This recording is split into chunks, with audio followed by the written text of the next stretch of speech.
WhatsApp guys, welcome back once again. So दोस्तों, आज की कहानी जो एक्सप्लेन करने जा रहे हैं उसका नाम है इनटू द वाइल्ड। वेल दोस्तों, कुछ ऐसी कहानियाँ होती हैं जिन्हें हमें मरने से पहले एक बार ज़रूर देखना चाहिए, क्योंकि कुछ कहानियाँ हमें जीना सिखाती हैं। वेल, कहानी शुरू होती है और समय चल रहा है 1990 का। जगह है अमेरिका।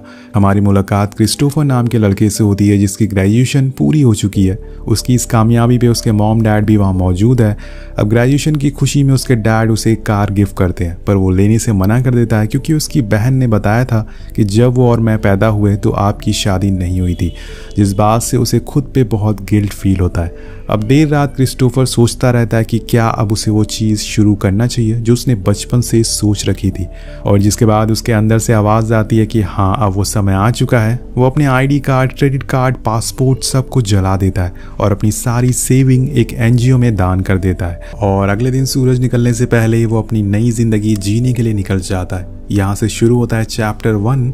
वो अपनी कार लेके बीहड़ इलाके की तरफ बढ़ने लगता है, पर कुछ देर में अंधेरा हो जाता है और वो वहीं रुककर आराम करने लगता है। लेकिन जब सुबह हो गई थी तो उस जगह पर बाढ़ आ गई थी और उसकी कार ज़मीन में धंस जाती है और उसे मजबूरन कार को छोड़ना पड़ता है। साथ में अपने साथ लाए पैसों को भी जला देता है वो, क्योंकि उसे अब फ्रीली जीना है बिना किसी पैसों की मदद से।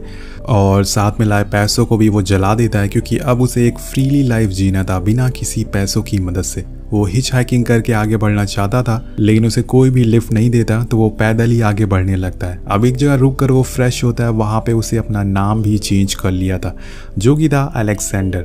यहाँ से वो सीधा जंगल के अंदर घुस जाता है, जहाँ पे उसके पास नेचर था। कोई कार का शोर नहीं था, ना ही कोई लोग थे। हर तरफ शांति थी। वो कुछ दिन जंगल में गुजारता है और अपने अंदर के इंसान को पहचानने की कोशिश करता है, जिसके बाद वो आगे का सफ़र तय करता है। वहाँ से वो रोड की तरफ आता है, जहाँ पे उसे जेन और एलेक्स नाम के कपल मिलते हैं जो उसकी तरह एक मुसाफिर थे। वो दोनों क्रिस को लिफ्ट दे देते हैं और कुछ दिनों तक वो अपने साथ ही रखते हैं। उसे भी उन दोनों का साथ बहुत ही अच्छा लगने लगता है। क्रिस उन दोनों को हमेशा साथ देखना पसंद करता था और यही वजह थी कि उसने कुछ ही दिनों में दोनों की नाराज़गी को दूर कर दिया था, जिससे वो दोनों एक बार फिर से साथ हो जाते हैं। अब उसके जाने के बाद जेन बहुत ही इमोशनल हो जाती है क्योंकि वो चाहती थी कि वो उसके साथ कुछ दिन और रहे। वो उसके बेटे की याद दिलाता था।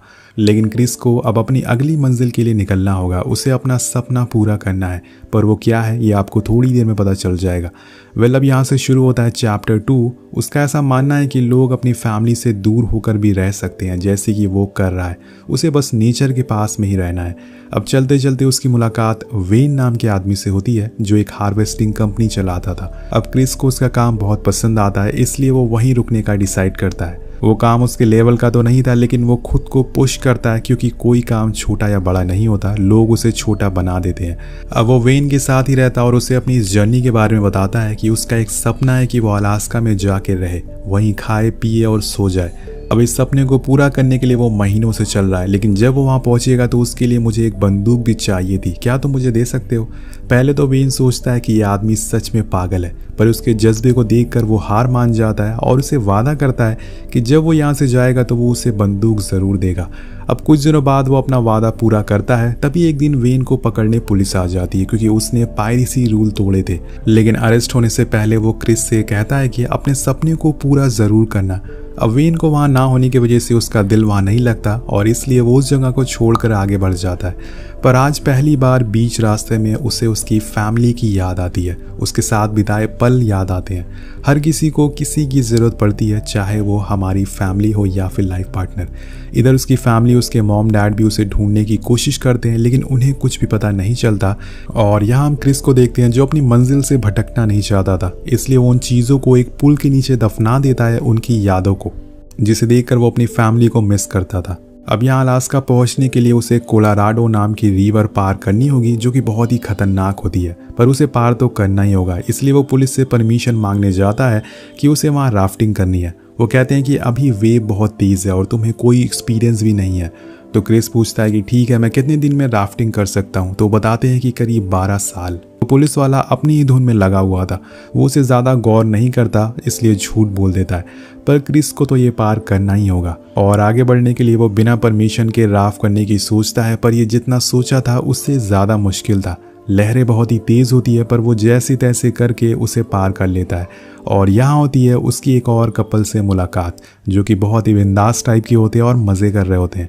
अब वो उन्हें बताता है कि उसे अलास्का जाना है, क्या वो उसे बता सकते हैं रास्ता कैसे है। वो कपल उसे बताते हैं कि अगर तुम चल कर जाओगे तुम्हें बहुत टाइम लग जाएगा, लेकिन अगर तुम इस नदी के सहारे जाओगे तो तुम जल्दी पहुंच जाओगे। पर इससे पहले कि वो कुछ और पूछता वहाँ पुलिस आ चुकी थी जो उसे ही ढूंढ रही थी।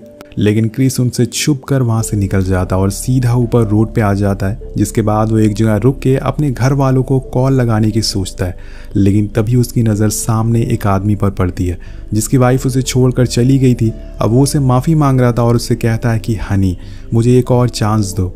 ये सुनकर क्रिस अपना माइंड को चेंज कर देता है और वहाँ से निकल जाता है। अब उसे फिर से नदी के सहारे आगे बढ़ना है, पर यहाँ उसके लिए एक मुसीबत बढ़ जाती है। यूएस के बॉर्डर क्रॉस करते टाइम उसे पकड़ लिया जाता है, उसकी गन भी उसे ले ली जाती है और एक दिन उसे जेल में भी रहना पड़ता है। अब ऑफिसर का कहना था कि बिना आइडेंटिफिकेशन के वो बॉर्डर क्रॉस नहीं कर सकता। यहाँ क्रिस सोचता है कि अगर वो पैदल जाएगा तो वो फिर से पकड़ा जाएगा, इसलिए वो इस बार ट्रेन का सहारा लेता और फिर वो एक ट्रेन पर चढ़ जाता है जो उसे सुबह तक मैक्सिको शहर छोड़ देती है। अब वो जंगल पहाड़ होते हुए एक खचाखच भरे हुए शहर में था। यहाँ उसे एक एनजीओ भी मिलता है जो लोगों की मदद करते थे। वो उसकी मदद करते हैं और उसे एक बेड देते हैं रहने के लिए, उसे खाना भी देते हैं। लेकिन क्रिस देखता है कि शहर में तो लोग भाग रहे हैं पैसों के लिए, कोई जॉब के लिए, कोई किसी को इम्प्रेस करने के लिए और कोई अपनी पावर दिखाने के लिए। सब के सब लोग भाग रहे हैं। उसे वहाँ घुटन होने लगती है, इस वजह से वो उसी रात वहाँ से निकल जाता है, उसी ट्रेन में वापस बैठ जाता है। वेल अब यहाँ से शुरू होता है चैप्टर 3। यहाँ दोस्तों उसे पुलिस वाले पकड़ लेते हैं ट्रेन में इलीगल तरीके से बैठते हुए, और फिर क्या था वो उसे बुरी तरह से मारते हैं और वहीं ट्रैक में छोड़ देते हैं। जिसके बाद वो ट्रेन में बैठने का सपना भी छोड़ देता है। उसे अपने पुराने तरीके को ही आजमाया और वैसे ही आगे बढ़ता रहा और वो पूरे दिन शहर में घूमता रहता है। पर कुछ दिनों बाद उसने वो शहर भी छोड़ दिया और कैलिफोर्निया पहुंच गया, जहां उसे एक बार फिर से जेन और एलेक्स मिलते हैं जो उसे देख के बहुत ही खुश थे और सभी फिर से टाइम स्पेंड करते हैं। पर यहाँ उनके साथ एक लड़की भी होती है जिसका नाम होता है ट्रेसी। वो धीरे धीरे क्रिस को लाइक करने लगी थी और वो दोनों भी कई जगह को एक्सप्लोर करते हैं और ट्रेसी उसे बहुत ही ज़्यादा पसंद करने लगती है। ट्रेसी उसके साथ इंटीमेट होना चाहती थी, लेकिन एलेक्स उससे उसकी एज पूछता है तो वो कहती है कि 18, लेकिन दोस्तों वो झूठ बोलती है, वो सिर्फ 16 साल की थी। तो एलेक्स समझ जाता है और वैसे भी एलेक्स को अपना सपना पूरा करना था। यहाँ एलेक्स और जेन की बहुत अच्छी दोस्ती हो जाती है क्योंकि जेन को उसमें अपना बेटा दिखता था जिससे वो 2 सालों से नहीं मिली। सभी साथ में डिनर करते हैं और अगले दिन एलेक्स फिर से अपनी मंजिल के लिए निकल जाता है। सभी को छोड़कर उसे जाते हुए देखकर ट्रेसी बहुत ही उदास हो जाती है क्योंकि वो उसे सच में प्यार करने लगी थी। पर एलेक्स यहाँ रुक नहीं सकता। अब उसे चलते हुए करीब 15 महीने हो चुके थे। वो 15 महीनों से चले जा रहा है, नए लोगों से मिलता जा रहा है, लेकिन उसके इरादे को देखकर कहीं से भी नहीं लगता कि उसे वापस घर जाना है। वेल वो कैलिफोर्निया के एक पहाड़ पे कैंप लगाता है और कुछ दिन वहीं रेस्ट करने की सोचता है। पर एक दिन उसकी मुलाकात एक रिटायर ऑफिसर रॉन से होती है। अब यहाँ उन दोनों की काफ़ी बनती है क्योंकि वो दोनों एक ही तरह के थे, एकदम बिंदास। रॉन उसे अपने साथ वहाँ के काफ़ी फेमस जगहों पे ले जाता है। दोनों साथ में बहुत टाइम स्पेंड करते हैं। रॉन उसे पूछता है कि तुम्हारी एज क्या है, तो वो कहता है कि 23। तो रॉन को थोड़ा शौक लगता है। वो कहता है कि तुम्हें नहीं लगता कि तुम्हें अपनी एजुकेशन कंप्लीट करना चाहिए, तुम्हें कोई जॉब करनी चाहिए, तुम्हें अपने फ्यूचर पे ध्यान देना चाहिए। तो एलेक्स कहता है कि मुझे लगता है कि करियर 20वीं सेंचुरी का इन्वेंशन है और मुझे वो नहीं चाहिए। मेरे पास कॉलेज डिग्री है, आपको चिंता करने की ज़रूरत नहीं है। अब रॉन को उसका नेचर काफ़ी अच्छा लगता है, उसकी स्पिरिट काफ़ी पसंद आती है, इसलिए वो उसे अपने घर ले जाता और बात करता है, अपनी बीवी के बारे में बताता है और कहता है कि बहुत समय पहले उसकी डेथ हो चुकी है और उसका बेटा एक कार एक्सीडेंट में मारा गया और वो यहाँ पे अकेले है और अब वो यहाँ छोटी सी लेदर शॉप चलाता है। अब यहाँ क्रिस को उसके काम में इंटरेस्ट आने लगता है, इसलिए वो उसका काम सीखता है और एक दिन वो ऐसे ही बेल्ट बनाता है जिसमें वो अपनी पूरी जर्नी को मेंशन करता है कि कैसे वो आगे बढ़ा और उसने क्या क्या किया। पर ऐसे ही करते करते उसे 2 महीने बीत जाते हैं, लेकिन अब उसे यहाँ से निकलना है अलास्का के लिए क्योंकि कुछ ही दिनों में मौसम खराब होने की संभावना बहुत ज़्यादा है। अब यहाँ रॉन को क्रिस का साथ बहुत पसंद आने लगा था। वो चाहता था कि वो उसे छोड़कर ना जाए, इसलिए वो उसे बोलता है कि अगर मुझे कुछ हो गया तो मेरा वंश खत्म हो जाएगा। मैं चाहता हूँ कि तुम मेरे साथ ही रहो और मेरे वंश को आगे बढ़ाओ।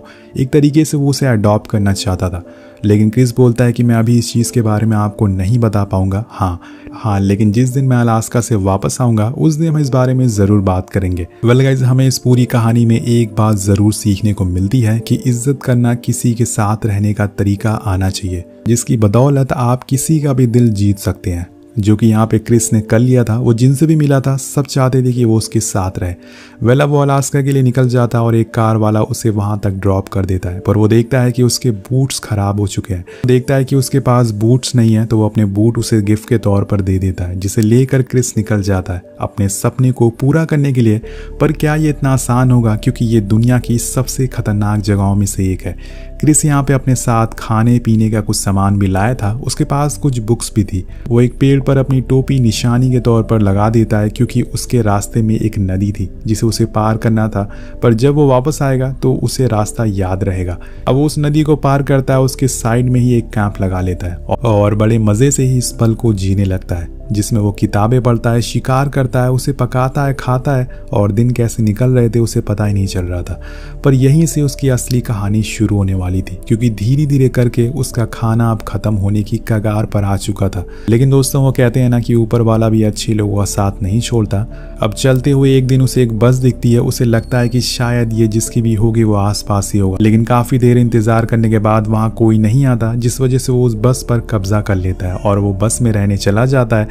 वेल, अब इस जानलेवा ठंड में उसे एक ठिकाना तो मिल गया था। अब वो उस बस को मैजिक बस का नाम देता है। वो सारा सामान उसमें रख लेता है। अब यहाँ क्रिस का हर रोज का काम होता है, जिसमें वो सोने से पहले बुक्स पढ़ता था, आज उसने दिन में क्या किया ये लिखता था, और कितने दिन बाद उसे घर जाना है ये भी लिखता था। पर यहाँ देखते ही देखते समय बीतने लगता और क्रिस का वजन अब कम होने लगा था, जिस वजह से उसे हर महीने अपने बेल्ट में एक नया होल बनाना पड़ता था। एक दिन वो एक डियर का शिकार करता है, जो कि बहुत ही बड़ा होता है। उसे बहुत खुशी थी कि अब उसका मांस खाकर वो कई दिनों तक सरवाइव कर पाएगा और उसे स्टोर करके रख पाएगा। लेकिन दोस्तों, ये नेचर है, यहाँ पर किसी भी चीज़ को स्टोर नहीं कर सकते, जिस वजह से उसका ये प्लान भी फेल हो जाता है और वो डियर का मांस डिकम्पोज होने लगता है, जिससे उसे एक दिन और भूखा ही रहना पड़ता है। लेकिन दोस्तों, अब यहाँ उसके बस की बात नहीं थी, इसलिए वो फाइनली डिसाइड करता है कि उसे जो करना था उसने कर लिया है। अब उसे यहाँ से जाना चाहिए, वरना वो भूख से ही मारा जाएगा। लेकिन मैंने कहा था ना कि अब असल कहानी तो यहाँ से शुरू होने वाली है। क्रिस अपना सामान पैक करता और निकल जाता है जिस रास्ते से वो आया था। लेकिन जिस नदी को पार करके वो यहाँ तक पहुँचा था वो अब अपनी पीक पर थी और मौसम बदल चुका था, और उसका इस नदी को पार कर पाना नामुमकिन के बराबर था। अगर उसने ऐसा करने की कोशिश करी तो उसका सामान बह जाएगा और उसकी मौत हो जाएगी। लेकिन उसके पास कोई ऑप्शन नहीं होता है, इसलिए उसे इस खतरे में उतरना ही पड़ता है। उसे दूर टंगी अपनी टोपी भी दिखती है, वो पानी में जाता है, बट उसका आधा सामान बह जाता है, और तभी वो भी बहने वाला होता है कि तभी वो एक पेड़ को पकड़ लेता है, जिससे उसकी जान बच जाती है। अब यहाँ क्रिस को मजबूरी में वापस अपनी मैजिक बस पर लौटना पड़ता है।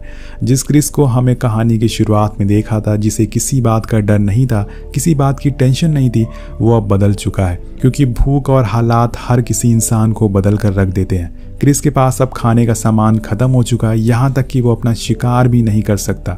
उसे गुस्सा आने लगा है, चीज़ों को तोड़ने लगा है, वो चिल्लाने लगा है, हर रोज़ बस खाने की तलाश में रहता है। पर आखिर में उसे जंगल से कुछ फल और पौधे खाकर गुजारा करना पड़ रहा है। लेकिन उसी फल और पौधे में एक पौधा होता है जो कि बहुत ही जहरीला होता है, इसलिए वो अपने साथ किताब लाया था जिसमें वो हर रोज कि कौन सा पौधा जहरीला है या फिर नहीं है। अब धीरे धीरे क्रिस कमजोर होने लगा था, उसकी आई साइड भी वीक हो चुकी थी, जिस वजह से एक दिन वो उसी जहरीले पौधे को कुछ और पढ़ लेता है और उसे खा लेता है। उसे खाते ही उसे अजीब सा रिएक्शन होने लगता है और क्रिस को अब खुद पे गुस्सा आने लगता है। जब उसे इस बारे में पता चलता है कि इस पूरे सफर में उसे पहली बार लगता है कि उसने यहाँ आके गलती कर दी। कुछ दिन बाद वो जहर उसके पूरे शरीर में फैल गया था और उसके अंदर अब इतनी भी जान नहीं थी कि वो उठ सके, पर वो फिर भी हिम्मत नहीं हारता। लेकिन आखिर में उसे पता चल जाता है कि उसका सपना ही उसकी मौत का कारण बनने वाला है। और अब वो अपने आखिरी समय में वो उसी बुक में एक लाइन लिखता है कि happiness only real when shared, यानी कि खुशी तभी अच्छी लगती है जब आप उसे दूसरों के साथ बांटें। क्रिस को समझ आ गया था कि इंसान फैमिली के बिना जी तो सकता है, पर कुछ ही दिनों तक। आखिर में उन्हें ज़रूरत पड़ ही जाती है, जैसे कि आज मुझे पड़ी है, पर आज वो मुझसे कई मील दूर हैं। उसे इस सफ़र में निकले महीनों से ज़्यादा हो गए हैं। एक दिन उसे एहसास हो जाता है कि आज उसकी ज़िंदगी का आखिरी दिन है। वो खुद को पानी से साफ करता और एक जगह जाके लेट जाता है और अपने पलों को याद करने लगता है जो उसने अपने मॉम डैड, अपने दोस्तों के साथ बिताए थे। उसकी आंखों में आंसू थे, पूरी बदन कांप रही थी और फिर अगले ही पल वो दम तोड़ देता है। जाने से पहले उसने इस दुनिया के लिए एक नोट लिखा था जिसमें उसने लिखा था कि मैंने अपने सपनों को जिया है, जिसके लिए मैं गॉड को थैंक यू कहता हूँ। और कहानी के आखिर में हमें क्रिस की ओरिजिनल फ़ोटो भी दिखाई जाती है, क्योंकि ये पूरी कहानी एक सच्ची घटना पर आधारित है। और बताया जाता है कि उसके मरने के 2 हफ्ते बाद मूस हंटर को उसकी लाश देखने को मिली, जिसके बाद क्रिस की बहन को इस बारे में बताया गया। हम क्रिस के डैड को देखते हैं जो बिना कुछ सोचे ही समझे रोड पर निकल जाते हैं। अपने बेटों को याद करके वो रोने लगते हैं। उनका सारा दुख, दर्द, सारी पीड़ा बाहर आ जाती है। अब ये इमोशनल सीन देखकर आप समझ जाएंगे कि माँ बाप आपसे कितना ज़्यादा प्यार करते हैं। वो अपने आंसुओं को रोकने की कोशिश करते हैं, लेकिन वो रुकने का नाम ही नहीं ले रहे थे। अब कुछ दिनों बाद उसकी बहन कैरीन क्रिस की एशेस को लेकर आसमान में उड़ जाती है और कुछ इस तरह से एक सपने के साथ ही इस कहानी का अंत हो जाता है। आपको क्या लगता है कि इस कहानी से आपको क्या सीख मिली है? नीचे कमेंट करके ज़रूर बताइएगा। तो इस वीडियो पे एम करते हैं 300 कमेंट का। कमेंट ज़रूर करिएगा। मिलते हैं आपसे अगली वीडियो में। Thank you so much watching. Peace out.